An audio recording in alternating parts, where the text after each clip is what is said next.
আসলে বারবার এইভাবে আসলে সংবাদ সম্মেলন করে করে আমাদের সবগুলো দাবি আদায় করতে হয়, এর চেয়ে বেশি আমাদের কাছে লজ্জাজনক আসলে কিছুই নেই। কারণ যে সরকার বসে আছে তাদের দায়িত্ব ছিল যে একেবারে যেরকম মেসিভ কোনো সংস্কার, মেসিভ কোনো পরিবর্তন আনতে না পারলেও অন্তত মিনিমাম যেই জায়গাগুলো এনশিওর করা দরকার ছিল দেশের নিরাপত্তার স্বার্থে, সেরকম আমরা কিছুই দেখতে পাইনি। গত 48 ঘন্টার ঘটনায় যদি আমরা বলি, বাংলাদেশের সবচেয়ে গুরুত্বপূর্ণ যে স্থাপনাগুলো সেগুলোতে, বিশেষ করে যেগুলোকে কেপিআই বলি আমরা, সেগুলোতে কিভাবে আসলে স্যাবোটেজের মাধ্যমে, আপনারা একটু খেয়াল করলে দেখবেন প্রত্যেকটা ঘটনার মধ্যে একটা কমন প্যাটার্ন রয়েছে। প্রত্যেকটা খুবই অর্থনৈতিকভাবে সিগনিফিকেন্ট জায়গা, এবং যে কেপিআই জায়গাগুলোর নিরাপত্তা নিশ্চিত করা রাষ্ট্রের দায়িত্ব, সেই জায়গাগুলোতেই সবচেয়ে মানে একদম নিরাপত্তাহীন অবস্থায় সেই জায়গাগুলোতে আগুন ধরানো হয়েছে। অর্থনৈতিকভাবে বাংলাদেশ, যদি শুধুমাত্র এয়ারপোর্টের কথাই বলি, সেখানে প্রায় $1 বিলিয়ন বেশি ক্ষয়ক্ষতি হয়েছে বলে আশঙ্কা করছি। জুলাই সনদের যে অনুষ্ঠান ছিল সেটা নিয়ে যদি একটু আমরা বলি, আপনারা দেখে থাকবেন যে জুলাই যোদ্ধা, যদি আমরা বলি জুলাই যারা একদম সামনে থেকে যারা আহত হয়েছে, পঙ্গু হয়েছে, চোখ হারিয়েছে, তাদের উপর পুলিশের যে এখনো কি পরিমাণ ক্ষোভ রয়েছে। পুলিশ সংস্কারের কথা কতবার বলে, পুলিশ নাকি সংস্কার করা হয়েছে, তবুও আমরা দেখতে পেয়েছি যে আমাদের যে আতিকুল গাজী, যে তার হাত পড়ে আছে, সে জুলাইতে একবার হাত হারিয়েছে। আবার আমরা দেখতে পেলাম যে তার উপর পুলিশ হামলা করছে। তাকে কি পুলিশ চেনে না? তারা কি জানে না এরা কারা? তারপরে তাদের উপর যে ধরনের হামলা করেছে, এত সুস্পষ্টভাবে তাদের ক্ষোভের একটা বহিঃপ্রকাশ আমরা দেখতে পেয়েছি। এবং সবচেয়ে বাজে ব্যাপার যেটা হয়েছে, তারা খুবই সামান্য কিছু দাবি নিয়ে গিয়েছিল। সেই দাবিগুলোর মধ্যে একদম প্রাইম যেটা ছিল সেটা হচ্ছে জুলাইতে যারা আন্দোলন করেছে তাদের যাতে সুরক্ষাটা নিশ্চিত করা হয়। আমাদের বলতে আসলে লজ্জা করে, ঐক্যমত্য কমিশনে প্রায় 30টার মতো হয়তো দল যারা এই ঐক্যমত্য কমিশনে আছে, সেই 30টা দলের কারোরই একবারও মনে হলো না যে এই জুলাই যোদ্ধা যারা রয়েছে তাদের সুরক্ষাটা নিশ্চিত করা জরুরি, তাদের দায় মুক্তির যে ব্যাপারটা সেটা মাথায় আনা জরুরি। এত মাস ধরে তারা আসলে বারবার মিটিং করছে, বারবার হচ্ছে একমত হচ্ছে, আবার দ্বিমত হচ্ছে, অথচ কারোর মধ্যে একবার এটা মনে হলো না যে এই ব্যাপারে তাদের একটু সিনসিয়ার হওয়া জরুরি। তাদের এই উদাসীনতার জন্যই আমার মনে হয় যে গতকালকে এরকম একটা ঘটনা ঘটার সুযোগ তৈরি হয়েছে।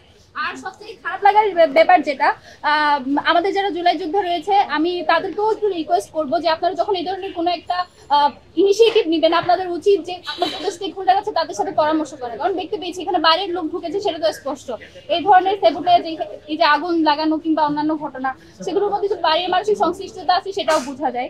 তো আমি যেটা বলতে চাই, এই ঘটনায় পুলিশ যে আচরণ করেছে তার জন্য তাদেরকে ক্ষমা চাইতে হবে। এবং সবচেয়ে খারাপ যেটা হয়েছে, এই ঘটনায় 4টা মামলা হয়েছে, সেই 4টা মামলায় 900 জন মতো অজ্ঞাত হিসেবে আসামি করা হয়েছে।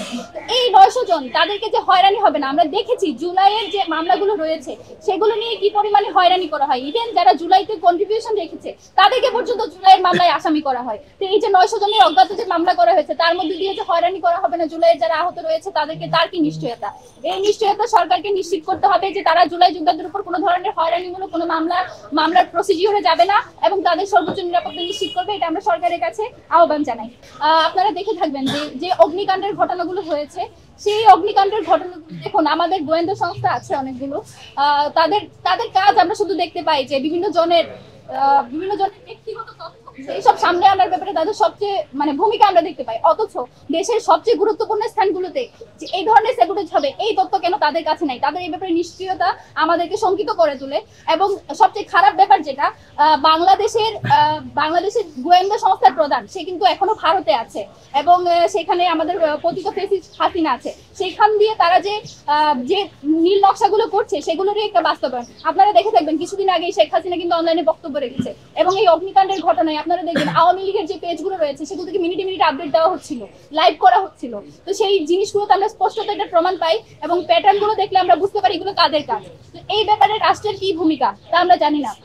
সামনে হয়তো নির্বাচনকে ঘিরে আরো দেশকে অস্থিতিশীল করে তোলার চেষ্টা করা হবে, গুরুত্বপূর্ণ স্থাপনাগুলোতে হয়তো আরো আগুন লাগানো হবে, হাই ভোল্টেজ সংখ্যা আমরা দেখতে পাচ্ছি।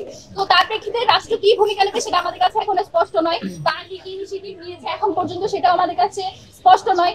বিশেষ করে হচ্ছে যে এয়ারপোর্টের যে ঘটনা, সেই ঘটনায় খুবই কাছেই ছিল হচ্ছে অগ্নি নির্বাপক যে ব্যবস্থা, সেটা খুবই কাছে থাকা সত্ত্বেও সেই পর্যন্ত অনুমতির কথা বলে অগ্নি নির্বাপনটা করতে দেওয়া হয়নি, এই ধরনের খবর আমাদের কাছে এসেছে।